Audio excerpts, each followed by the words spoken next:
प्रमोद महाजन।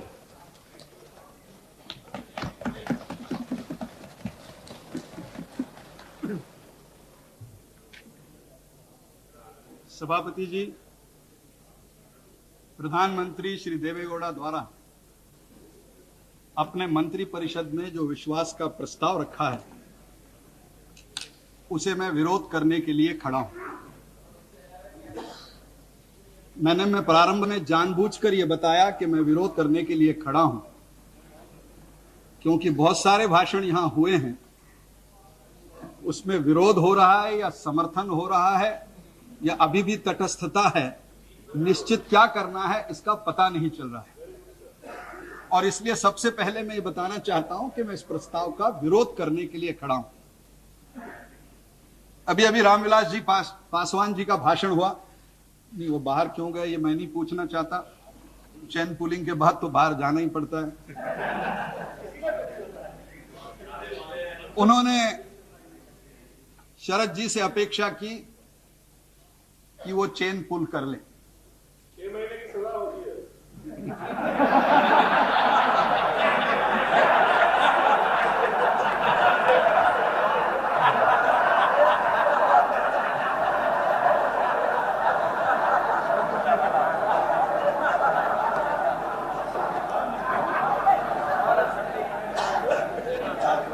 आपने मेरे मुंह की बात छीन ली।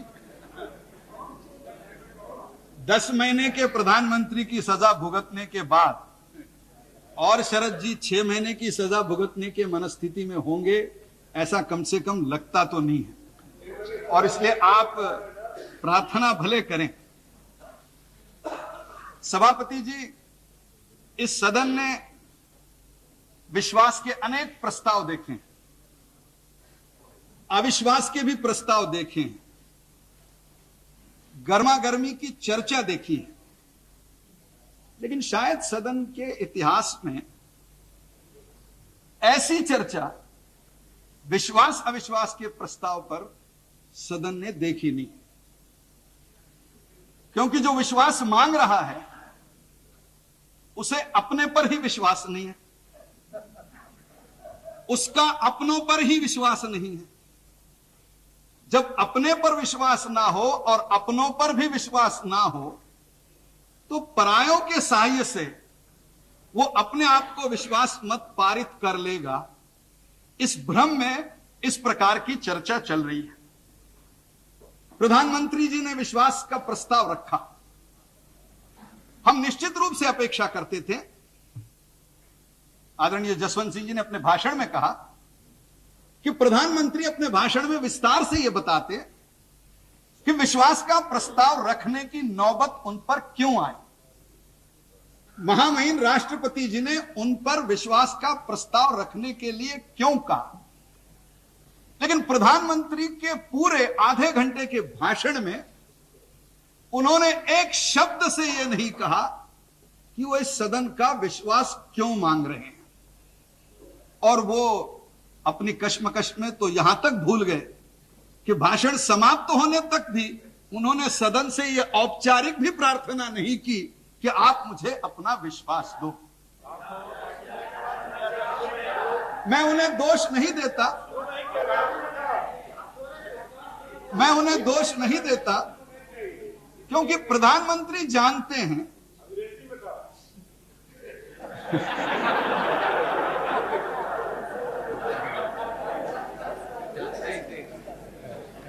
क्योंकि प्रधानमंत्री ये जानते हैं कि उनका विश्वास इस सदन में तय नहीं हो रहा है, कहीं और हो रहा है। और वो निश्चित रूप से क्या हो रहा है इसकी उस क्षण को जानकारी के अभाव में उन्होंने केवल शुरू किया हो, या हो सकता है कि उन्होंने अपने सारे शस्त्र उत्तर के भाषण के लिए रखे हो और 100 सुनार की और 1 लोहार की रूप में वो शायद विश्वास मत के अंतिम भाषण में हमसे ये जानना चाहते हो, हमको ये बताएंगे कि विश्वास मत प्रस्ताव क्यों आए। लेकिन जितने औरों के भाषण मैंने सुने उसमें भी ये जो संकट आया है इस संकट के संबंध में किसी ने स्पष्ट रूप से चर्चा करने की हिम्मत नहीं की। गुजराल जी का भाषण हुआ, विदेश नीति पर बहुत बढ़िया भाषण हुआ।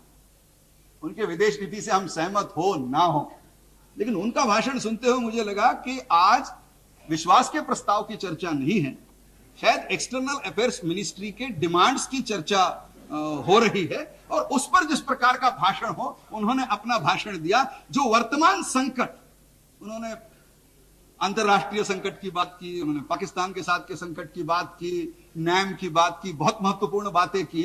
लेकिन जो राजनीतिक संकट के कारण 11 तारीख को हम यहां मिले हैं, उस संकट के बारे में उन्होंने कोई अपना अभिमत नहीं दिया। प्रधानमंत्री जी ने अपने भाषण में जो उपलब्धियां गिनाई, मैं केवल समय अभाव में एक एक छोटा उदाहरण देके आगे चलूं। उन्होंने कहा 6 साल के बाद हमने अंतरराज्यीय परिषद ली। अब आज का संकट, आपने 6 साल में अंतरराष्ट्रीय परिषद क्यों नहीं ली? इसके लिए निर्मित संकट ही नहीं है। अगर आपको किसी परिषद का कहना चाहिए था तो स्टीयरिंग कमेटी में क्या हुआ, निगोशिएटिंग कमेटी में क्या हुआ? आखिर सारी आज का जो संकट है वो स्टीयरिंग, निगोशिएट, फॉर्मल, इनफॉर्मल, इससे निर्मित संकट है।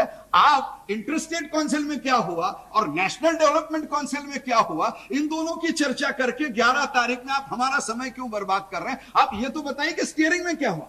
लेकिन ना उन्होंने स्टीयरिंग का कहा, ना इनफॉर्मल कहा, ना फॉर्मल कहा, ना उन्होंने कांग्रेस का नाम लिया, ना उन्होंने विड्रॉल के लेटर की बात की, ना उन्होंने तो ऐसा भाषण किया कि जैसे कोई कुछ हुआ ही नहीं। बस वो एक लाइन विश्वास का प्रस्ताव पढ़ गए, फिर 2-4 काउंसिल की बात की और बैठ गए। अब अगर प्रधानमंत्री इस प्रकार विश्वास मांगे, और चंद्रशेखर जी अपेक्षा करते हैं कि उनके गुरु विश्वास दे, कुछ विश्वास के लिए कहो। अब उन्होंने तो नहीं मांगा। हाँ, प्रिय रंजन दास जी ने अपनी ओर से यह प्रयास किया कि हम विश्वास के प्रस्ताव का विरोध क्यों कर रहे हैं। भले उन्होंने स्पष्ट शब्दों में ना कहा, क्योंकि जब तक स्थिति निश्चित ना हो तो अंधेरे में ज्यादा कहना आवश्यक नहीं, लेकिन उन्होंने जरूर कहा। अब उनका भाषण सुनकर मुझे लगा कि it was bunch of contradictions. आप क्या भाषण कर रहे थे? आपने मुलायम सिंह की तारीफ की, he is the secular builder of Uttar Pradesh. भैया मानते हैं मुलायम सिंह महान है और वो सेक्युलर इंडिया के सबसे बड़े। और फिर उन्होंने कहा, देवेगौड़ा जी, मायावती को मुख्यमंत्री आपने क्यों नहीं करने दिया? अरे बेचारे देवेगौड़ा क्या करेंगे, उनके पास 7 मेंबर नहीं है। 70 सभाओं के बाद 28 से 7 पर उनका आंकड़ा उत्तर प्रदेश में आ चुका, वो तय क्या करेंगे? मायावती जी तो प्रधानमंत्री इसलिए नहीं बनी और मुख्यमंत्री इसलिए नहीं बनी, पता नहीं अब आजकल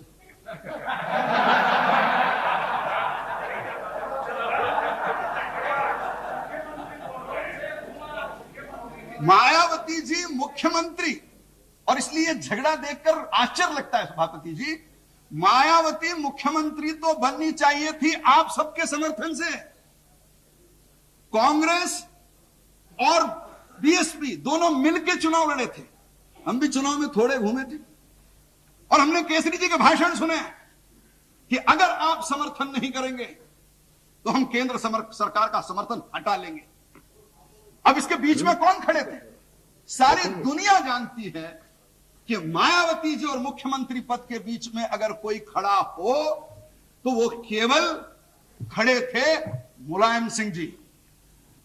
कांग्रेस की हिम्मत नहीं हुई, और अगर वो हिम्मत नहीं हुई, मुलायम सिंह जी को कुछ नहीं, ही is the secular builder of UP. और बेचारे देवेगौड़ा, और इसलिए आज वो दोनों तरफ से मार खा रहे हैं, तो हम भी क्या कर सकते हैं, हम बहुत बार भुगते हैं।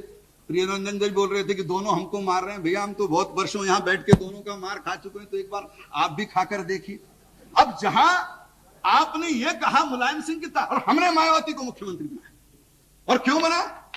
ये 6 महीने 2 महीने, हमारी 6 महीने की कर रहे हो, आप भी तो 10 महीने में इसको निकालने की बात कर रहे हो। कोई 4 महीने का ही झगड़ा है क्या? आप भी तो 10 महीने में निकालने की बात कर रहे हो। आप कौन से 5 साल का नरसिंहराव जी के अभिवचन का पालन हो रहा है, आप भी तो 10 महीने के बाद उसको बदल रहे हो। तो हमारा 6 महीने कम से कम, हमने पत्रकार परिषद में कहा कि हाँ 6 महीने वो रहेंगे, 6 महीने हम रहेंगे, साल भर के बाद विचार करेंगे। जो भी था हमने खुले कार्ड लोगों के सामने लाए। आपने कभी भाषण में ये नहीं कहा था कि 10 महीने के बाद हम सोचेंगे।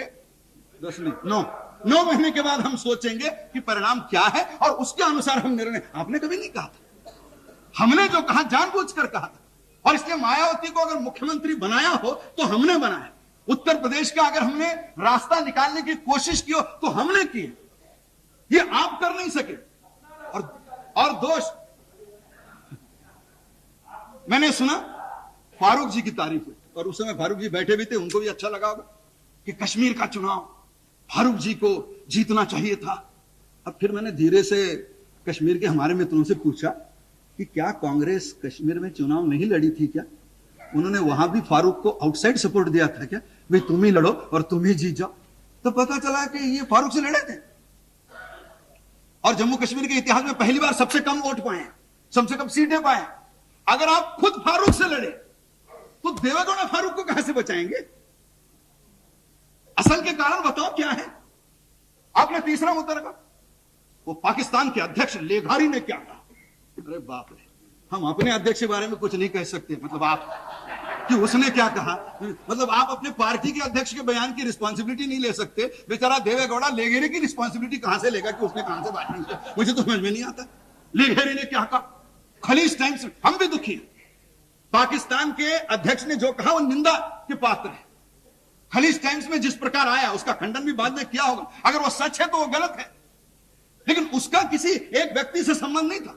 लेकिन तब आप ये नहीं बोले कि इस संयुक्त मोर्चा के सदस्य नेशनल कॉन्फ्रेंस के फारूक अब्दुल्ला ने भरी सभा में यह कहा कि छिंदवाड़ा में भरी सभा में कहा कि 1/3 कश्मीर ये पाकिस्तान को देना चाहिए और वही कश्मीर से।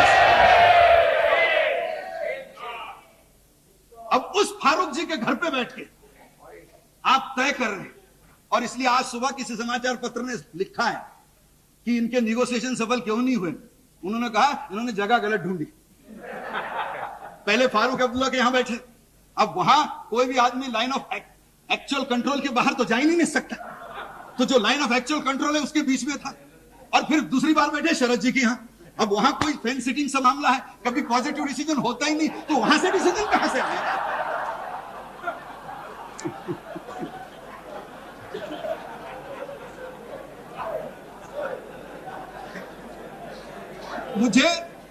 मुझे तो लगा कि आपको समझौता अगर सफल करना है तो हम कम से कम वाजपेयी और बसपा से काशीराम जी से पूछ तो लेते कि आप कहां बैठे थे। उस जगह का शायद कुछ महत्व हो सकता है जिससे आपको रास्ता मिल जाता है इस जाने का। अब इस मतलब जिसने 1/3 कश्मीर देने की बात की, हिंदुस्तान की संसद का यूनानिमस रिजोल्यूशन है 1/3 कश्मीर वापस लेने का, हमारा यूनानिमस रिजोल्यूशन है 1/3 कश्मीर वापस लेने का। एक मुख्यमंत्री वो भी कश्मीर का बात करता है 1/3 कश्मीर देने का, और आप उनकी यहां बैठ के तारीफ करते हो और हमको राष्ट्रहित समझाने की कोशिश करते हो। फिर तो प्रियरंजन दास मुंशी जी ने ज्योति बसु के गणशक्ति का आर्टिकल विदाउट ट्रांसलेशन देवेगौड़ा जी को कहा आप पढ़ो। अरे सोमनाथ दा ने पढ़ा फिर भी नहीं माना। अब सोमनाथ जी खुद ज्योतिदा का नहीं मान रहे हैं तो देवेगौड़ा को पढ़ा के क्या? और भाषण में कहा कि ये जो सेक्युलर नॉन सेक्युलर कम्युनल लोग हैं इनसे कौन लड़ेगा? 10-5 प्रांत गिनाए, इंडियन नेशनल कांग्रेस, अब मैं उनका भारत का नक्शा देख रहा था तो मुझे ये लगा ये तो ठीक है। उन्होंने कहा महाराष्ट्र, गुजरात कहा, राजस्थान कहा, ठीक है, लेकिन मुझे फिर यह ध्यान आया कि केरल में कौन किसके साथ लड़ रहा है, कर्नाटक में कौन किसके साथ लड़ रहा है, आंध्र में किसके साथ कौन लड़ रहा है, तमिलनाडु में कौन लड़ रहा है, ओडिशा में कौन लड़ रहा है, बंगाल में कौन लड़ रहा है, त्रिपुरा में कौन लड़ रहा है, असम में कौन लड़ रहा है। इंडियन नेशनल कांग्रेस यहां किसके साथ लड़ रही है? हमारे साथ लड़ रही है। किसके साथ लड़ रही है? और इसलिए आप हमारी, आपका तो पता भी नहीं मिलेगा। अगली बार पोस्टपोन आ जाए ना तो चिंता मत करो, चुनाव हो जाने दो, आप में से आधे लोगों का तो सब बेरंग वापस जाएगा कि पता गलत है। ये नॉर्थ यूनियन में भी नहीं रहते, साउथ यूनियन में भी नहीं रहते, इसलिए उसकी चिंता मत करिए आप। आगे क्या होना है?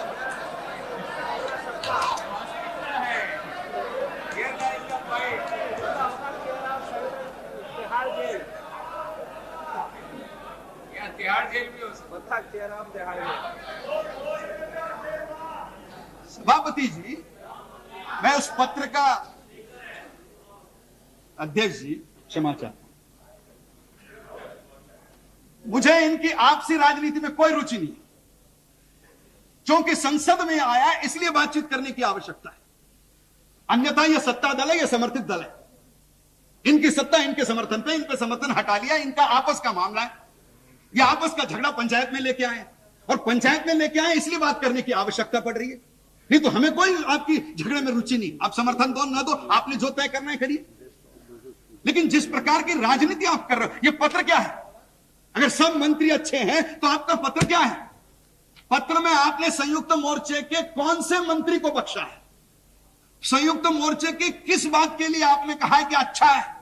और इतना ही नहीं, मैं तो पत्र को देखकर आश्चर्य से दंग हो गया। राष्ट्रपति को लिखा है कि पंजाब के चुनाव में इन लोगों ने हमारी मदद नहीं की, इसलिए हम हार गए। अब राष्ट्रपति इसको क्या करेंगे भाई? यूपी में आप हार गए, पंजाब में हार गए, इसका आपके समर्थन के विड्रॉल से क्या देना लेना है? और मान भी लीजिए आप इकट्ठा हो जाते, तब भी अकाली दल और भारतीय जनता पार्टी की इतनी ताकत थी कि वो आपको इकट्ठा भी हरा देते। लेकिन आप राष्ट्रपति को लिख रहे हैं कि यूपी में क्या हो रहा है?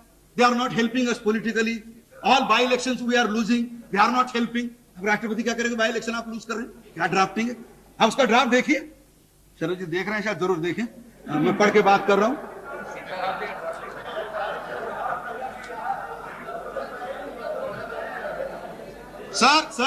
Sir, I will save the time. In UP, Punjab, and a series of by-election, the United Front failed to work together with the Congress to contain the forces of political communalism. What Rashtrapati has to do with this? ये तो चुनाव का समझौता है, किसका किसके साथ हो गया, इसका प्रस्ताव से क्या संबंध है? लेकिन प्रिय रंजन जी शायद नहीं है। इस सदन में कोई नहीं सोता है, सब चिंतन करते हैं।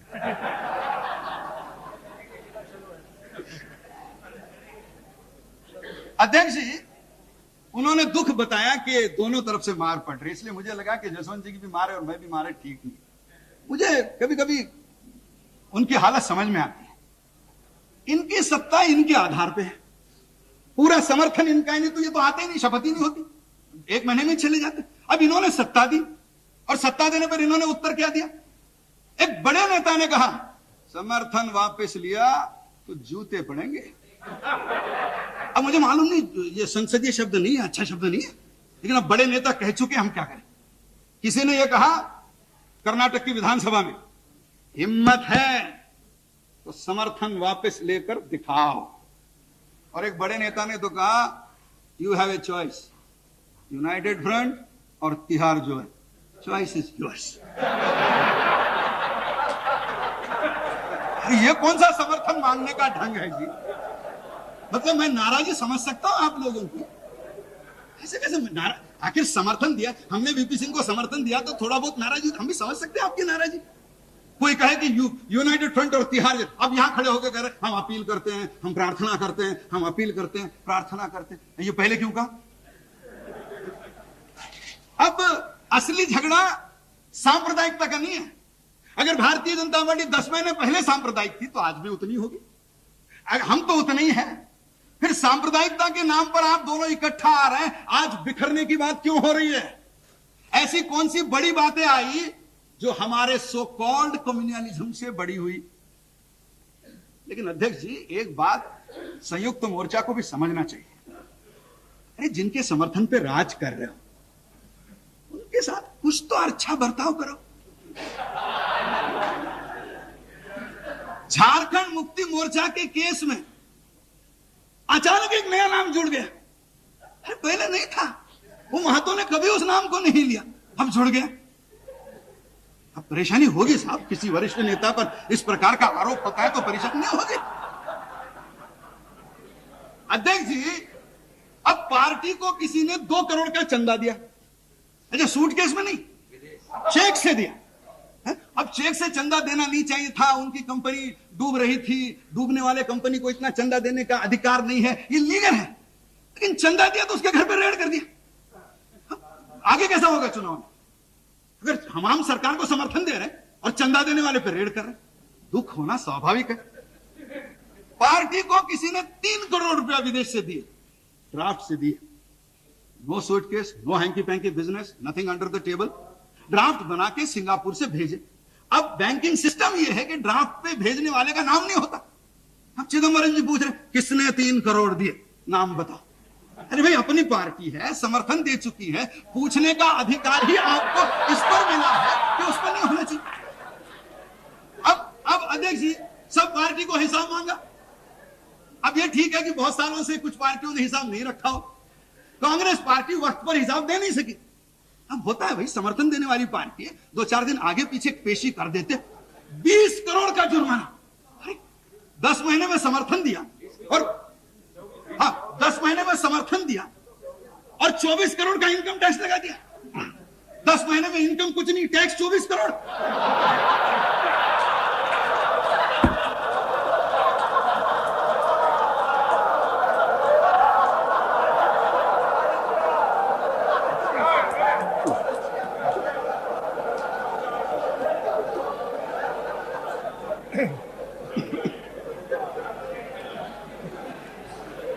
हिंदुस्तान की सारी राजनीति में एक वाक्य बड़ा प्रसिद्ध है, ना खाता ना बही, हम जो कहे, मैं किसी का नाम नहीं लूंगा, हम जो कहे वही सही। अब साहब, जिस व्यक्ति की प्रतिष्ठा 50 वर्ष तक ऐसी थी कि हम जो कहे वही सही, उसको आपने नोटिस दी थी डिस्प्रोपोर्शनेट एसेट है, बल्कि आपके, अरे डिस्प्रोपोर्शनेट एसेट की नोटिस दी थी। 25 साल लोगों ने हिसाब में नहीं मांगा और आप हिसाब मांगने लगे डिस्प्रोपोर्शनेट है। अब अगर गुस्सा आया हो तो उसमें दोष किसका है? तो कुछ तो कांग्रेस वाले बोल नहीं रहे खुलकर, इसलिए मैं उनकी थोड़ी मदद करना चाहता हूं।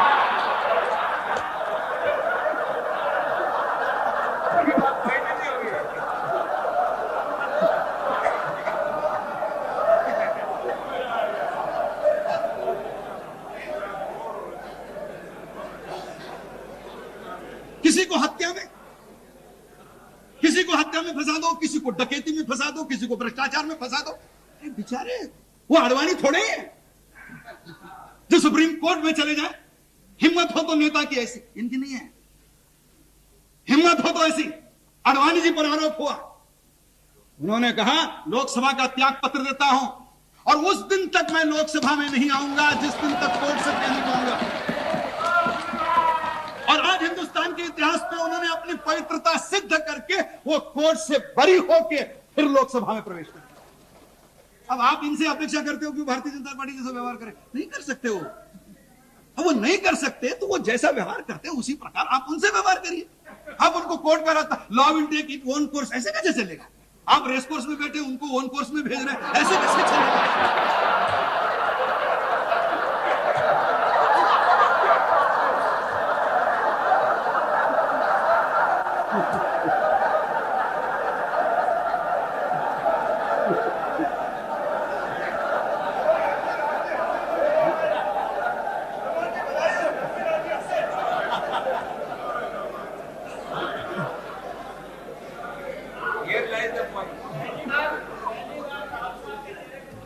आपने लाई। अध्यक्ष जी, ये व्यंग मत लीजिए, ये असली झगड़ा है और पहले दिन से सत्ता का झगड़ा असली झगड़ा है। इसको सांप्रदायिकता का तो आप जामा दे रहे हो। जैसे सब लोग 6 दिसंबर भाई, ये तो हमको सर्टिफिकेट कोई देने को तैयार है कि on 5 December 1992 BJP was 100% secular. कम से कम चलो ये दे दो, कोई खड़े होकर कहे तो कि आप 6 दिसंबर के कारण आप नॉन सेक्युलर, नहीं तो आप तो पैदाइशी सेक्युलर लोग हो। आप किस, अरे हमको तो आपने नॉन सेक्युलर अभी थोड़ा ही बोला है। जनता पार्टी से हम निकले तब भी, अरे जिस देश में जिस किसी को आपस में झगड़ना होता है उसको, we are the whipping boy of Indian politics. झगड़े आप और नाम हमारा, अरे हमको क्या लेना देना आपसे? आपका नाम ले रहा। हम सांप्रदायिक है। 6 दिसंबर को उसके पहले नहीं थे, जब विश्वनाथ प्रताप सिंह 89 की लड़ाई लड़ रहे थे और वो बड़े नेता ऐसे हैं कि सिद्धांतों पर अड़िग रहे थे और इसलिए मथुरा में जब सभा हुई उन्होंने बीजेपी का झंडा दिया, इसका झंडा उतारो, मैं बीजेपी के सभा में नहीं जाऊं। अब हम क्या करें भैया, चलो झंडा उतार दिया, कहां झगड़ा करें, कांग्रेस को हराना था। आकर खड़े हो गए, बैठ गए, भाषण कर लिया। और जब हमारे समर्थन की आवश्यकता पड़ी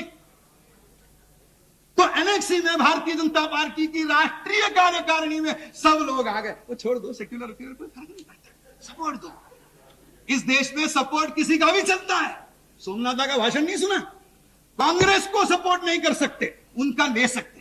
अरे भाई, आदमी गंदा है तो लेना क्या और देना क्या? लेन देन में पूरा गंदा होना चाहिए, लेने में अच्छा, देने में गंदा। ऐसे कैसे होगा? ये कैसे चलेगा? जब हम आपका समर्थन कर रहे थे 89 में, जब 18 महीने सरकार आपने हमारे बलबूते पर चलाई, तब आपको याद नहीं आया? ये किसी ने मंडल की बात की, मुझे मालूम है।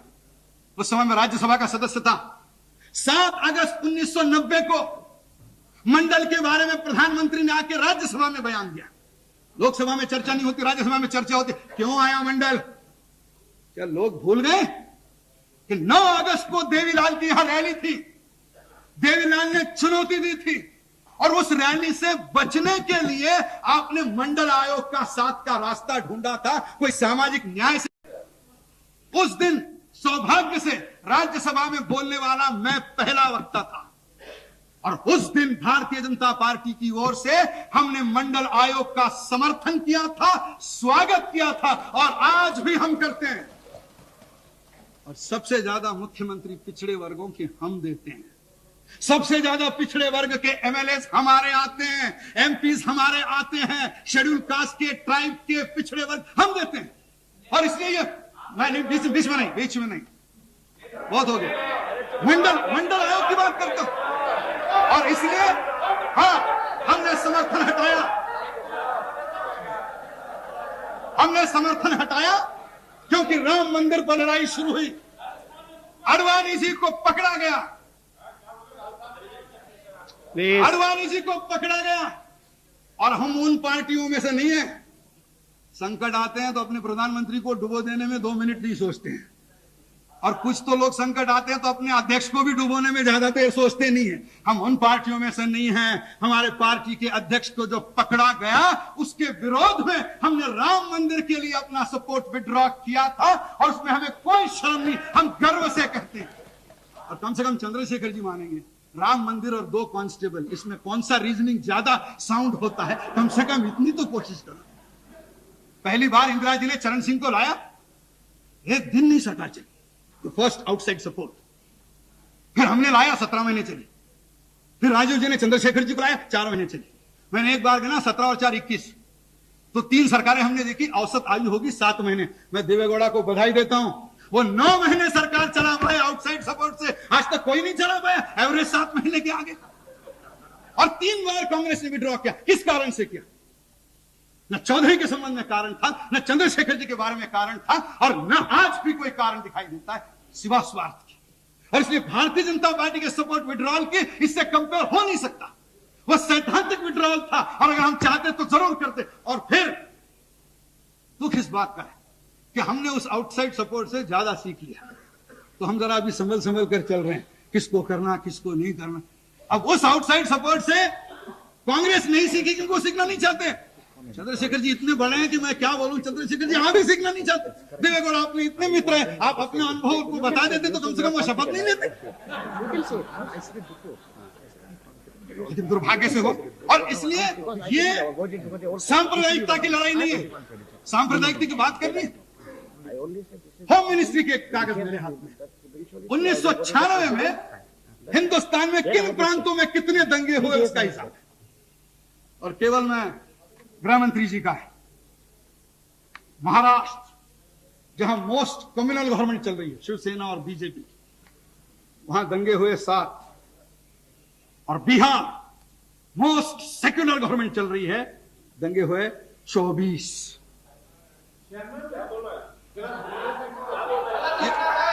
होम मिनिस्टर आप चैलेंज करते हैं, कुछ चुनौती देते हैं, आप प्रूफ कीजिए क्या बात करते हैं।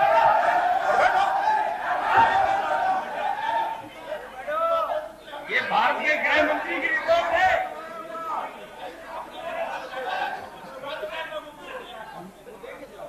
मैं आशा करता हूं कि गृह मंत्री अपने पीछे जो लोग खड़े हैं उनका सुनकर अगर इसमें सुधार हो तो करेंगे। दूसरा कम्युनल गवर्नमेंट, राजस्थान, 96 दंगे की संख्या 1। और सेक्युलर गवर्नमेंट मध्य प्रदेश, दंगों की संख्या 40। कम्युनल गवर्नमेंट दिल्ली, दंगे 1। सेक्युलर गवर्नमेंट, सबसे सेक्युलर गवर्नमेंट केरल, दंगे 34। और ये आंकड़े मेरे नहीं है, ये गृह मंत्री का कागज है।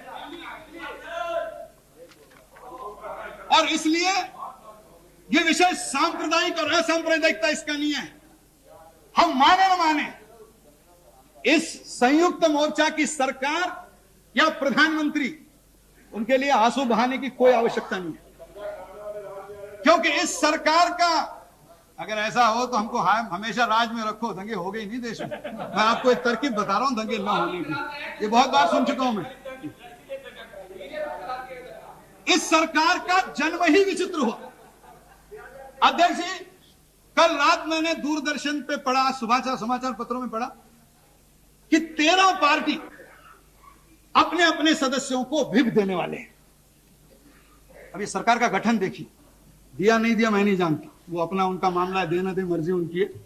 तो मैं सोच रहा था कि कौन किसको व्हिप देगा, कैसे देगा। मुझे खलप जी ध्यान है, अभी वो सेक्युलर है।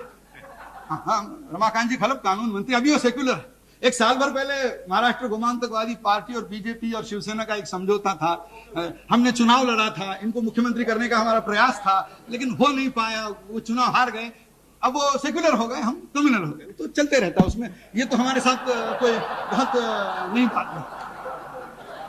अब मुझे लगा ये 13 पार्टियों में खलप जी का व्हिप कौन किसको देगा। फिर मुझे लगा वो राइट हाथ से व्हिप लिखेंगे, लेफ्ट हाथ को दे देंगे। ये सरकार बनी है इसी।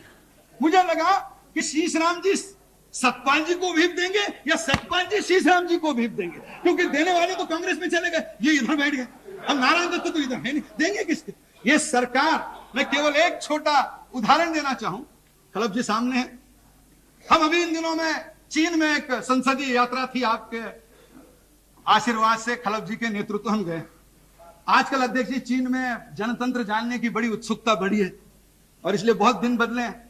पहले तो कम्युनिस्ट पार्टी यहाँ कम्युनिस्ट पार्टी के निमंत्रण पे आती थी, आजकल तो चीनी communist party Bharatiya Janata party के निमंत्रण पर भारत में आकर अभ्यास करना चाहती है, क्योंकि वो भी जानते हैं कि इनमें तो कुछ बचा नहीं है, क्या फायदा इनसे संबंध रख के, जो नई पार्टी आने वाले उससे ज्यादा संबंध रखो। तो उनका भी आपस का सारा बदला है।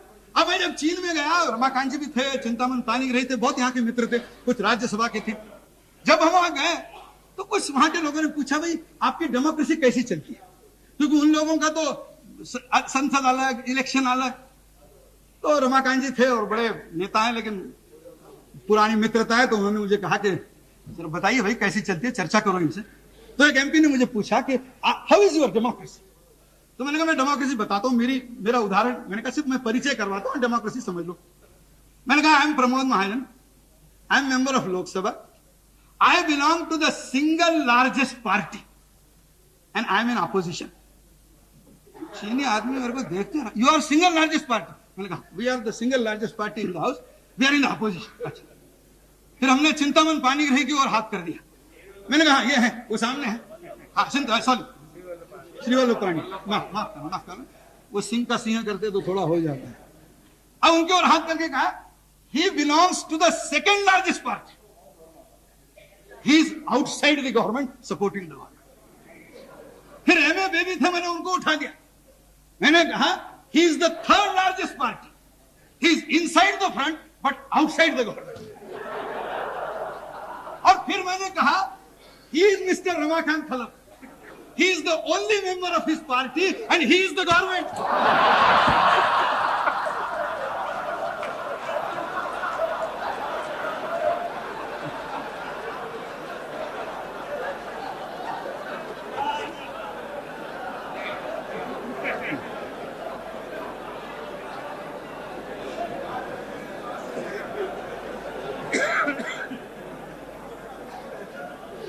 अध्यक्ष जी, अगर इस प्रकार की विचित्र विसंगतियों से अगर इस मोर्चे का जन्म ही हुआ हो, तो आप आज कुछ भी कर ले, शरद पवार चेन खींच ले, कुछ भी करे।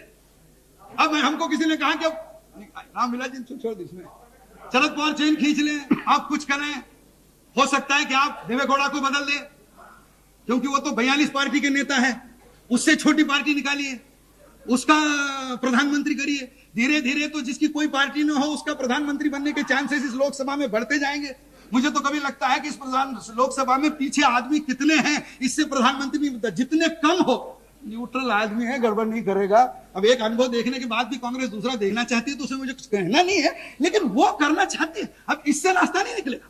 और इसलिए सत्य यह है कि सत्ता पिपासा, सेक्युलरिज्म नहीं, सत्ता पिपासा ये संयुक्त मोर्चा की इच्छा है और कानून का भय ये कांग्रेस का डर है। उसके कारण ये सरकार इकट्ठा टिकी है, बाकी सरकार में कुछ नहीं है। संयुक्त मोर्चे के लिए हमारे मन में दया क्यों आए? ये संयुक्त मोर्चा 13 पार्टियों का था, ये सरकारिया कमीशन वाला क्यों भाई? कोई 13 में 1-2 पार्टी टूटी क्या?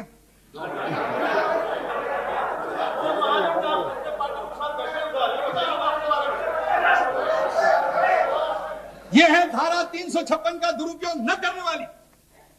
और इसी सरकार ने गुजरात में हमारे मुख्यमंत्री को बहुमत होते हुए और सदन में सिद्ध करने के बाद भी आपने गुजरात में हमारी सरकार गिरा दी। क्या दया करें?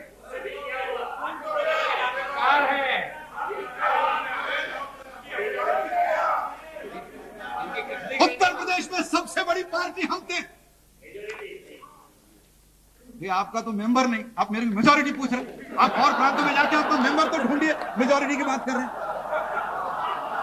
जिसका मेंबर नहीं वो मेजॉरिटी की बात कर रहे हैं। आज चार काफी है, 4 आपके लिए काफी है।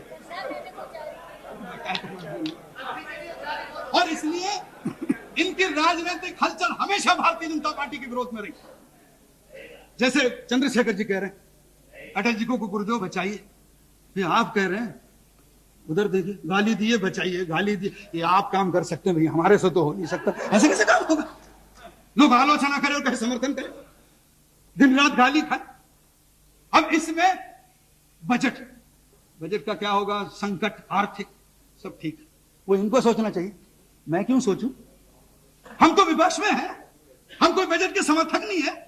इसको पास करना हमारा काम नहीं। जिसका काम था उसको पूछिए, हमारे क्यों पीछे पड़े? आप पहले सोच के आइए। पहले तो जेना कहते मुझे पास करना ही नहीं है, फिर सीपीएम ने कहा हम करने नहीं देंगे, कांग्रेस ने कहा हमको मालूम नहीं। बीजेपी को क्यों दोष दे रहे हो? राष्ट्रहित में बीजेपी किसी भी चीज के लिए तैयार हो सकती है, लेकिन राष्ट्रहित में तैयार होना मतलब कोई पागलपन नहीं है कि कोई कुछ भी मांग ले और हम दे दें, हाँ ले लो। ऐसी कोई साधु संतों की जमात विश्व हिंदू परिषद साथ है, इसका मतलब थोड़े साधु थोड़ी हो। और इस बजट को हम समर्थन दें। मैं बजट पर भाषण नहीं कर रहा हूं जैसे प्रधानमंत्री ने किया, मगर केवल मैं उदाहरण दूं। ये बजट के बाद अखबारों में इश्तिहार छपे। क्या छपे?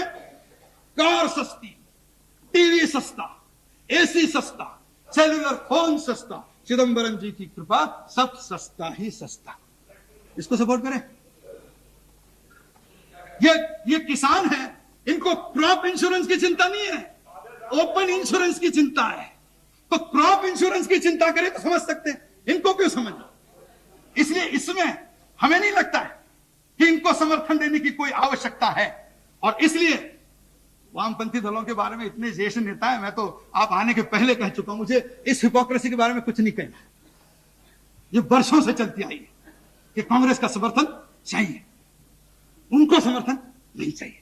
अब इस प्रकार का इसकी अगर होंगी तो मुझे नहीं लगता है कि इसमें अध्यक्ष जी सोमनाथ जी ने कहा, और वो इतने अच्छे वक्ता है और अभी उनको अवार्ड भी मिला है, तो स्वाभाविक रूप से उनके अच्छेपन पर और प्रतिष्ठा आ गई। उन्होंने भाषण करते समय कहा सीताराम वाजपेयी।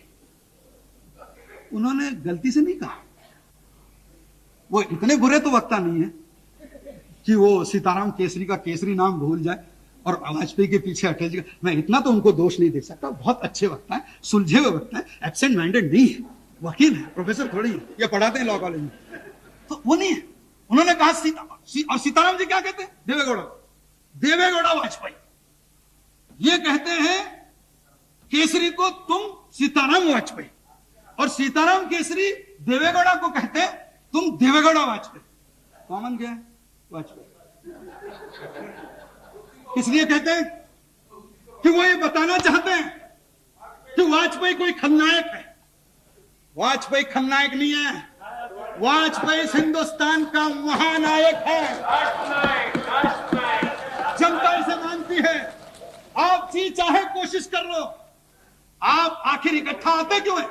सदन में भाषण हुआ रामविलास जी से लेके प्रिय रंजन दास तक, अरे झगड़ो मत, दोस्ती कर लो, बांट लो, नहीं तो ये आ जाएंगे। सदन में कहा तो असली डर सांप्रदायिकता नहीं है, असली डर है भारतीय जनता पार्टी जीत जाएगी, इसका डर। क्या भारतीय जनता पार्टी को जीतना है तो लोगों से वोट आने पड़ेंगे? भारतीय जनता पार्टी कोई वोट लेकर जेबे से कोई शेयर बाजार में जाके जीतेगी नहीं, कोई मैनिपुलेशन से जीतेगी नहीं। बिहार की राजनीति थोड़ी है, तो वैसे भी जीतेगी नहीं। अगर जीतना है तो लोगों के पास जीतना पड़ेगा।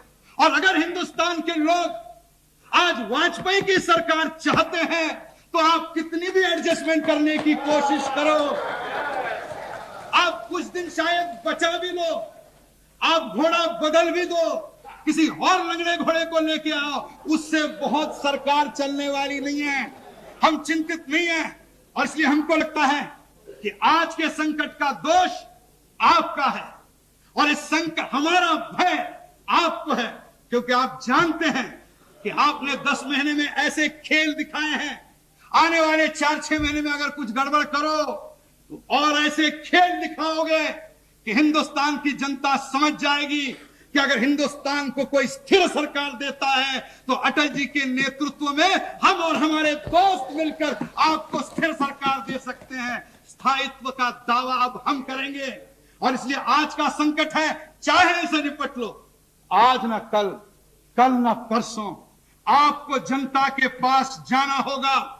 और जनता के पास जब आप जाओ, इस विश्वास मत का कुछ भी हो, उस जनता के पास अटल जी के नेतृत्व में हम इतना विश्वास मत लेकर आएंगे कि आप इकट्ठे होने से भी हमारा राज कोई रोक नहीं सकेगा। इन शब्दों के साथ मैं इस प्रस्ताव का विरोध करता हूं। बहुत बहुत धन्यवाद।